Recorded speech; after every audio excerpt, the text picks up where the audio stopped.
Hello, homeschoolers. Welcome back to Homeschool Together. Thanks so much for joining us. We are going to be talking about books. Right. Book. Oh. Oh my gosh, our kids are very into the yips right now. Yes, they are. We wanted to take this opportunity we've done all 16 weeks of this combined Blossom and Root and Build Your Library Prehistory Unit Study. It's been awesome. We recommend combining them. But we wanted to talk really quickly through spines because there's a lot of books here, and we wanted to let you know what we thought was worth you buying or making sure that you secure for the whole time, and which books we kind of felt like we could have done without now that we can see the whole picture. So we'll start talking first see the about whole picture right in front of us. Yes. First, we'll start talking about Build Your Library, then we'll go into Blossom and Root, and then we have a whole pile of alternate suggestions that we really love that we wanted to share with you. So we'll try to get through this kind of quick, but let's take it away. Rapid fire. First one, Fossils for Kids, Build Your Library. Right. I This don't wasn't- think we wanted this This one. wasn't a hit for us. It's No. a little bit dense information-wise. It's a little bit dry. Yep. Um, And I feel like you get a lot of this information spread throughout some of the other spines that are recommended. And I think they come through better in the sense that the images that you're seeing are more authentic and they're bigger and you can see the nooks and crannies and the fossils. I think that was just a better experience. We kind of just dumped this book right out the front. This one just was a little bit too high. So we did this with our first grader who was seven, right when we started this.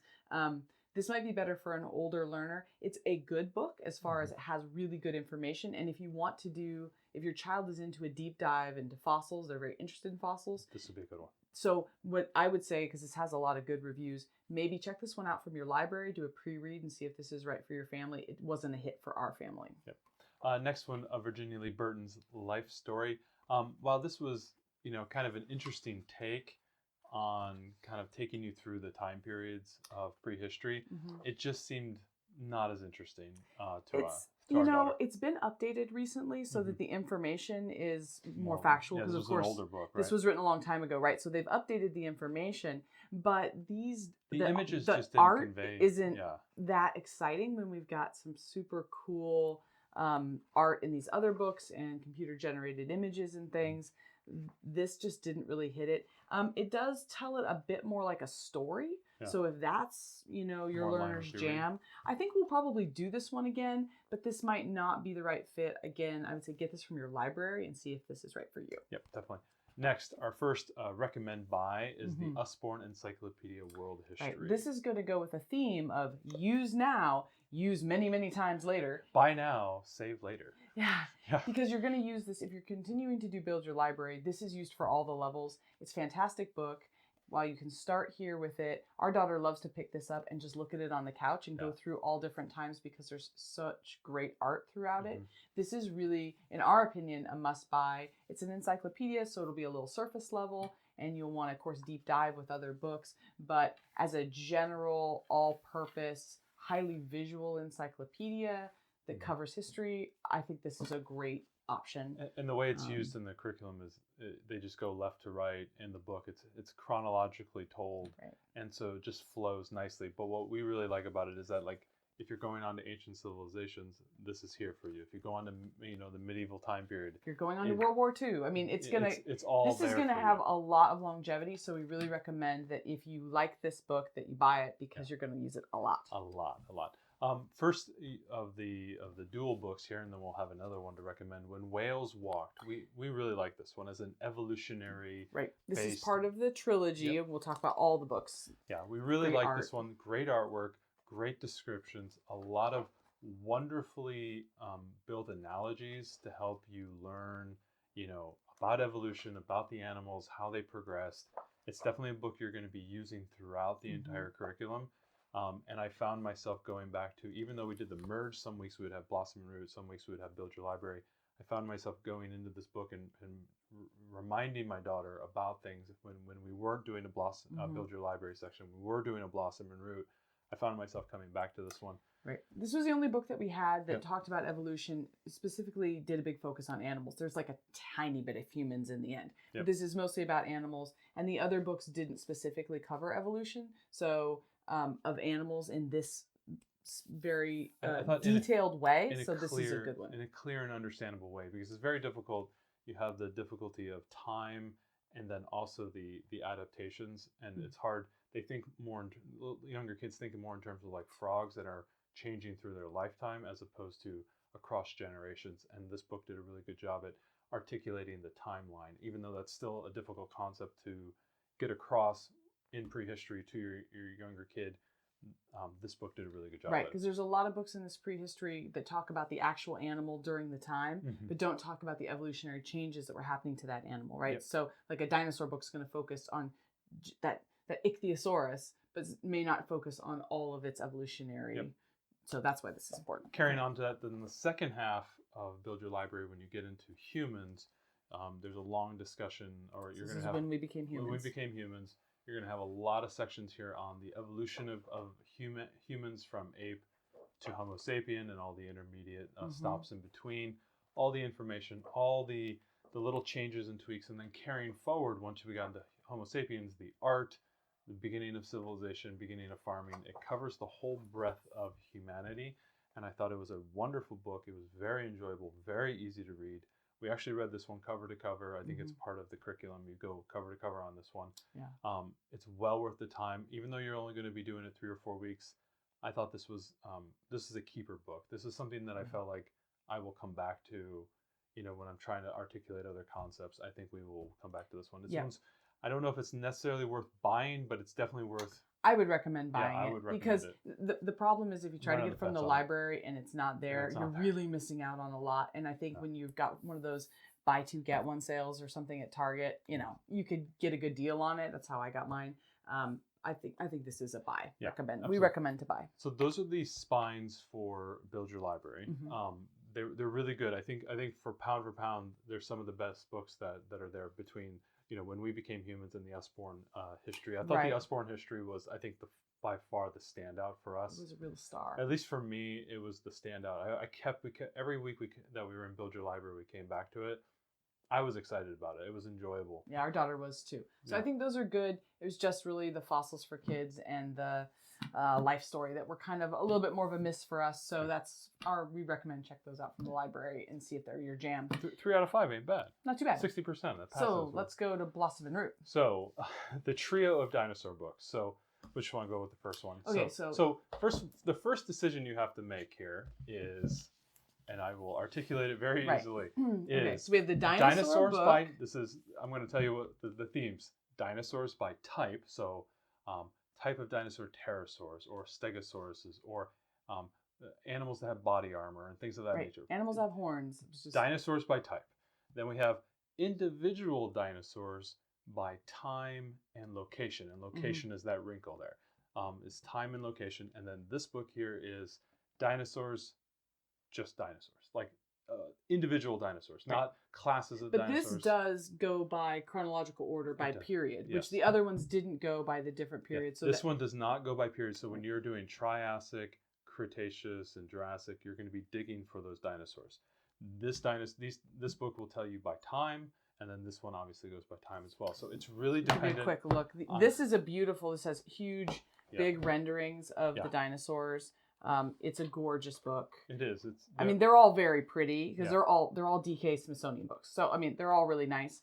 I think this one might be my favorite, but I like this one by region because it's showing the fact that it has maps. None of the other books have maps. So this was the wrinkle that like if this did not do by location, this one would be out because I think you get it in these other 2 books. But the fact that you get location here is a nice wrinkle. It's very, very neat. And then the dinosaur book here. Let's see. I keep going to this pages. So nice 3D renderings. Does do pre-dinosaur time period as well. So there's a nice wrinkle in there as well. But basically very similar. A little bit lighter reading here. So if you're on I think when we first reviewed these books, this one we recommended for younger audiences, and the dinosaur with the exclamation was like a little bit above that. So, or if you're just going to do Build Your Library and you want a dinosaur book, maybe do this one because it's going to show the similarities between a bunch of types of dinosaurs. If you're doing Blossom and Root, where you're going to be going Jurassic, Triassic, you're doing all the steps, then maybe going with one that's more chronological. So if we had limited space, we would pick. Well, I don't know. I'd probably pick Dinosaur exclamation point if I had limited space. But that's my feeling. I liked the dinosaurs by types, but it did make it more difficult finding dinosaurs that were in your time period. So I don't know what's your verdict. I go dinosaur exclamation. If I could only have one. I go with the wisdom of my wife. No. I want your opinion. I probably would have gone dinosaurs by type because it was a little bit The dinosaur book. The dinosaur book. The dinosaurs by type because I think it was a little bit easier reading. Yeah, I love big images. And then the last book, which was I think by far my favorite book of the entire series, which was Life 4 Billion Years. This is by far This just has beautiful images, a lot of nice descriptions, kind of elevated. It's a very large book, though, as you can see. So yeah. if you're doing this and you're like road schooling or something, this one might be kind of hard to take around. But this one was one of my favorites. It took you basically from the dawn of the planet, still in its primordial molten lava state, all the way to humans, I believe it was. And so this one was. I love this one. This was a great book. We had no problems getting this, though, the entire time we did it from our library. We checked it out multiple times. Yeah, we never had a problem getting it. So I would say if your budget is tight, I would focus on getting one of the dinosaur books and then just checking this out from the library. Right. But if you have an unlimited budget, buy all the books, obviously. Who was an unlimited budget? Yeah. But this is probably.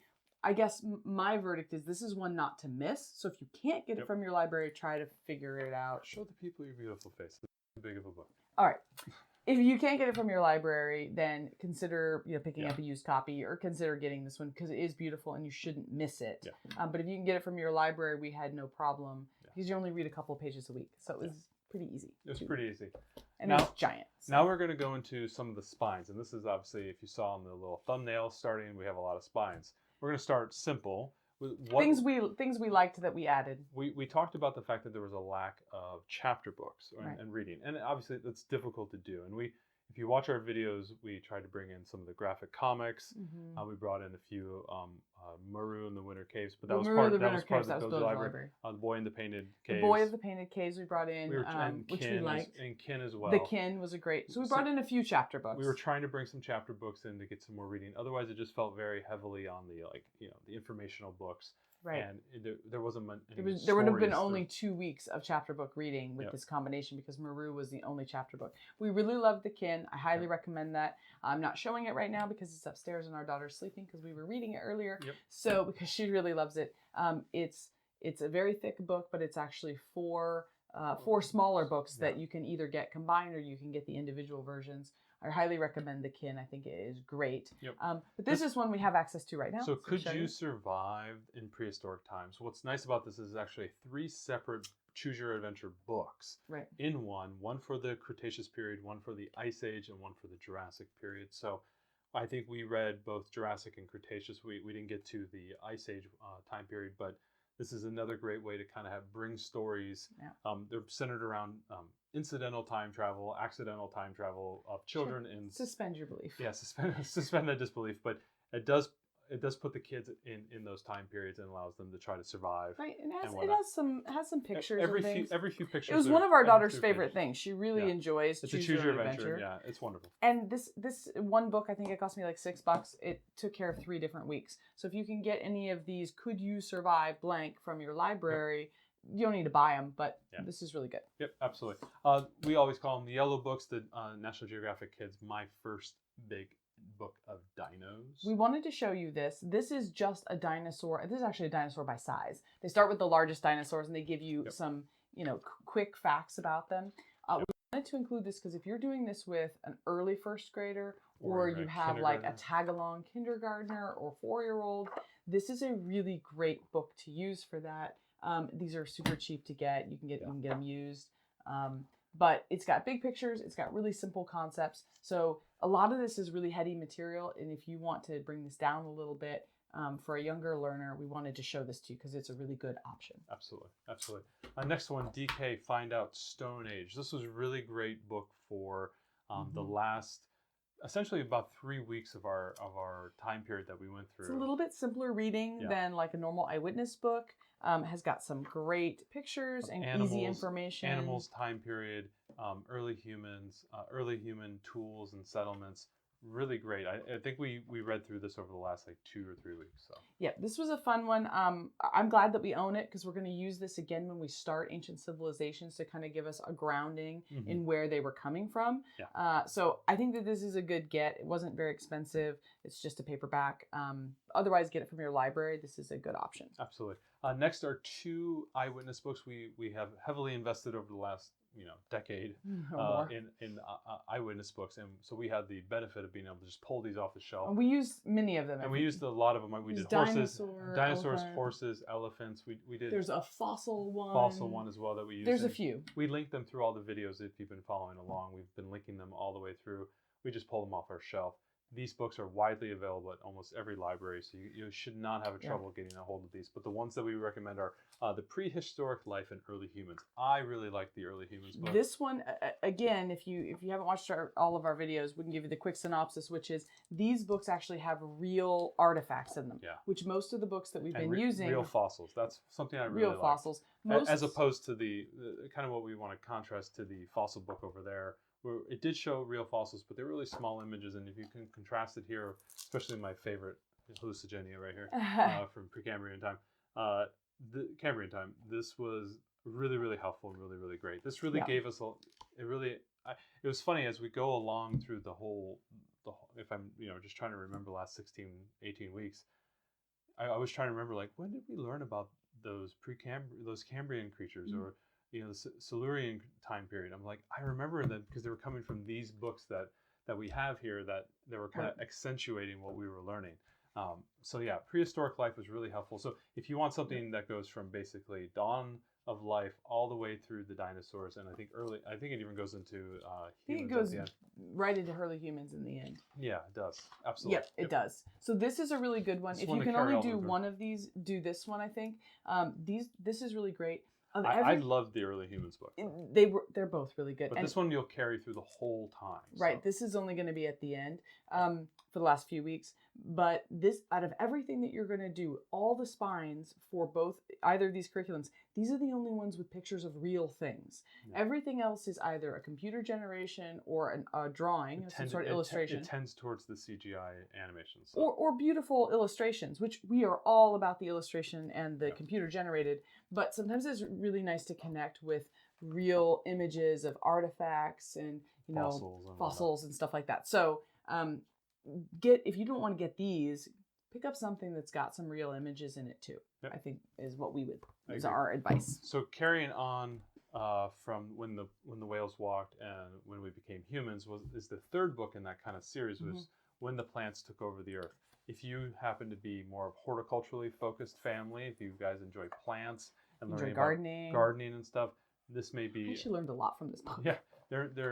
This may be a good book for you to pick up. I would recommend you checking this book out. I don't necessarily, if you're going to spend your money, I'd ask you to spend it on the other books before you spend it on this one, because this is more of not as exciting as like dinosaurs and humans and all that stuff. Right, because it is plant-based. We own it though, and I'm glad that we own all three because this is the only one that talks about plant evolution, and that's a huge part of this entire equation. Yep. So definitely check this out from your library if you don't purchase it, because it is really, really good.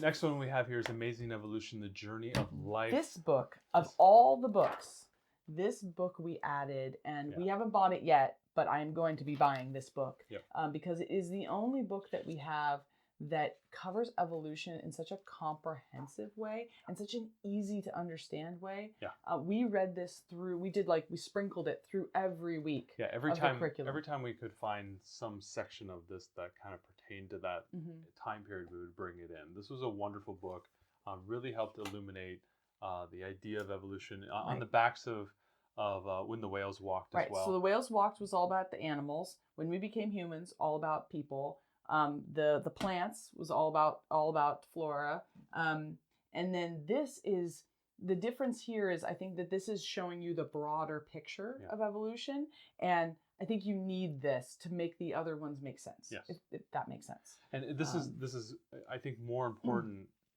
at the beginning of the whole prehistoric time frame. If you're going to introduce this, I would introduce it early, because that is when you need to introduce that concept, as they're going from single-celled organisms up to little floating kind of plant-like creatures to creepy crawlies under the ocean to lizards coming out of the water. You got to articulate that mechanic Right. has to be there at the beginning so that your kids understand that as you move on, because every single new time period is just another chain in the chain of life. Yeah. And you want to make sure you have that evolution grounded at the beginning. We liked this book for that. This book was fantastic. So if you are road schooling or otherwise, you need to be minimalist, I would get this one and When We Became Humans, yep, and skip When the Whales Walked and the plant one. The When We Became Humans is just, it's so well focused on people that I think it's really important to have that one. Especially but I would use this for all other evolutionary studies. And this has a bunch of like big fold out spreads, pages and stuff too. This is a great book. This is a great book. Highly recommend. Next one we're going to talk about, one of my favorite books. I really love this. Was Life Through Time. It's a very simple book. I don't know if I would ask you to buy it. I don't know. I'm thinking we'd probably buy it this summer. But it's these beautiful spreads, kind of a search and find type of book where you have the animals and the descriptions on, and then you have them in the center. Why these were really, really nice was it gave us a lot of view into the different animals as a whole for that time period. So it's like, for example, here you're in the Silurian time frame. The age of fishes. Yeah, and they also did it by the ages, and this aligned really well with the Blossom and Root and the Build Your Library curriculum as you were moving through the ages. It was basically the next page, Carboniferous time frame. Okay, then they come on land. And then the next one would be Permian time frame, and then the next one would be the first dinosaur time frame. So what a good memory he had. He learned a lot in this. I did, people. We as a family learned a lot. Yeah, we did. So this was really nice because you could just introduce, this was kind of like a nice warm up for the week.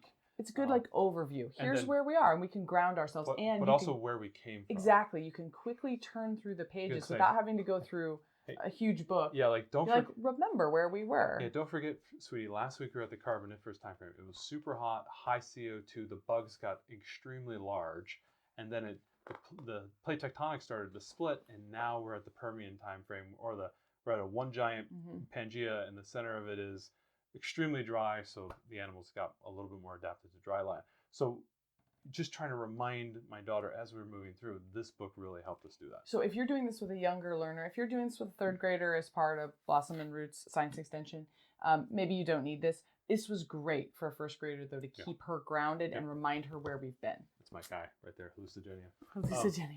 All right, we're going to recommend a number of books here coming out, and these all fall into the Usborne Encyclopedia of History book, where we recommend you to maybe possibly get this book because it has longevity beyond just You're going to use the it history. For years. History, exclamation point. Now, while you may only use this for, I don't know, maybe like 5 or 6 or 7 pages for this whole curriculum. Look at this. It is super. Awesome. it is going to be useful going forward when you are, carrying into these different, ancient civilizations. This is the part medieval time frame, older history. When you start to get into elementary time. This is a great one to do that. And we have another one here as well, History Year by Year. This one is very timeline based. Yep. This is a bit more dense than the History exclamation point. This is for an older audience, but everything is done by timeline. So if you really want to get grounded in, how it moved by time and you want to make a big timeline, this is an excellent book. Yep, we're going to use this for years to come. Absolutely. Yeah, I like this one. I think for the artwork was really nice in this one. It really showed the cave art. This one's more comprehensive. If you had to pick one, I might pick History Year by Year. I think it's a bit more comprehensive than the other one, even though History exclamation point might be better for a younger learner because the pictures are bolder and bigger and stuff. So as you move through the various curriculums, art is going to play a big factor into that. And human culture. And human culture is driven a lot by the art that we produce. So we were recommending 2 art books that will carry you through. Now, this is the Visual Encyclopedia. And so that's more of an art as a type. So that if you think of it as analogous to dinosaurs by type versus dinosaurs by, time chronological order. So you're going to talk all about painting, all about watercolor, all about impressionism, and go through it like that. This would be art that changed the world. A little bit more of a chronological order, I think, on this one. Both are very good books. Beautiful images. Really heavy. This is a journey. This is more about the history of art, whereas this one is more about the type of art and form, and really going through each form and the history of that form. Whereas this is going to go by time period and say, this is what was going on in the world and this kind of art rose up and here's how the events of history influenced the art and the art influenced the history and that interplay. I have a feeling if you follow this is the better one of the two. I find if you're going to follow our videos going forward, we're going to be referencing these books a lot going forward, especially the history books. I think the art that changed the world, if you could only get one, is the one that I would get. If the the Life Through Time book kind of interests you, as you get into civilization, we're not going to be talking about the animals as much. We're not going to be talking about the art, the flora and the fauna as much.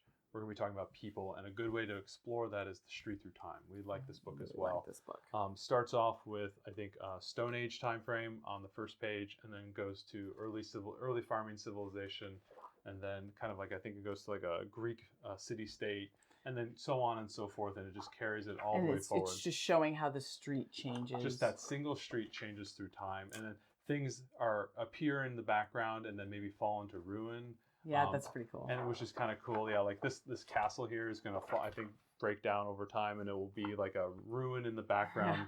And it's pretty cool how they did that.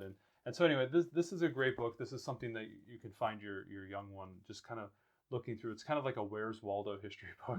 Right. The way there's so many little things. If you have limited space, this is not one to probably buy. You can just check it out at the library. You're not going to use it a ton, but we really enjoy it, and our daughter loves looking at it independently. Going on the same theme that we had with Around Our World, we love stories and books that focus on children, because we have found that our daughter connects to those stories better than if she sees an adult throwing a spear. If she sees a little kid throwing a spear, that's even cooler. Right. So A Child Through Time is this one I would absolutely buy. So it's the same idea as A Street Through Time, but if you could just imagine those same time periods populated by little girls, and this was Taya, so she was a Stone Age girl in the Ice Age. And it talks all about her life. And here's Amalia in the Indus Valley. So as you're moving through these civilizations, really helpful probably for the next section where you're going to have a lot of discussions about future classical age. Here we go. This looks maybe like a Greek time frame. No, Fertile Crescent area. Right.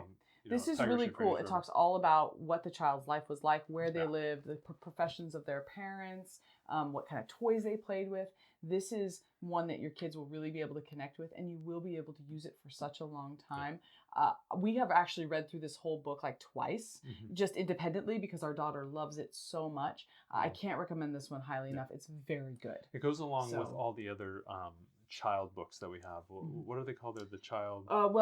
Children Like Me is what we used for Around the World. It was like Children Like Me, A School Like Mine. School Like Mine, and we had the two Children Like Me. Yeah, we had the 90s version and we had the more updated version. That's what happens when you curate books long enough. You get the updated and the old version. So those were the books. So we went through the Build Your Library spines, the Blossom and Root spines, and then a big stack of additional spines. Right. Why we have so many additional books is we understand that a lot of people may not have access to the spines. Every book, or may not like it, may not work for your child. And you're looking for something different. Maybe you're thinking about planning your prehistory journey, maybe sort of later this year or next year or whenever you're watching this video. I hope these gave you some good ideas. We heavily recommend buying a few of these books because it just makes it easier, because you're going to be using it over the course of like 18, 20 weeks when you're combining these two curriculums. And some of these, if you're going to look to invest because you don't have you have limited funds that you need to spend, some of these are going to get you much longer longevity than just this one study. So think about like the progression of your curriculum going forward, and how you can spend your money to hit those various curriculums without having to waste buying one book for like 1 week of a curriculum. That seems a little bit of a waste. You'd want to use the library at that time. So we hope this is helpful. There's links to all of these down in the show notes. If any of these are ones that you're going to purchase, we'd love it if you'd use our affiliate links. It doesn't cost you anything, but it helps keep our channel going. We appreciate you and your support of it. And we hope that you like this video. So stay tuned as we subscribe, follow our podcast, say hi. Thanks, guys.